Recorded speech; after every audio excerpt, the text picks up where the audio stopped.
Hello po, isang pagpalang umaga po sa atin lahat. August 25, 2026. Ayan po yung building. Yan. Nakita niyo po yung building sa tapat. Yan. Diyan po ginawa yung Titanic. O ayan na po ang ginawa ngayon na museum. Dito po kung paano po nang ginawa yung Titanic.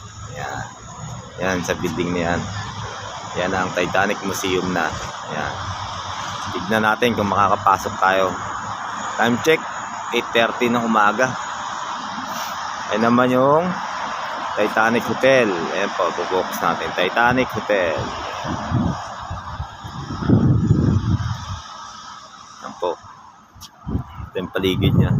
Nag-bike lang tayo. Ayan. Mula sa terminal hanggang dito. Ayan yung parang semi-Titanic niya na ginawa nila dito. Ayan. Maliit lang, mini.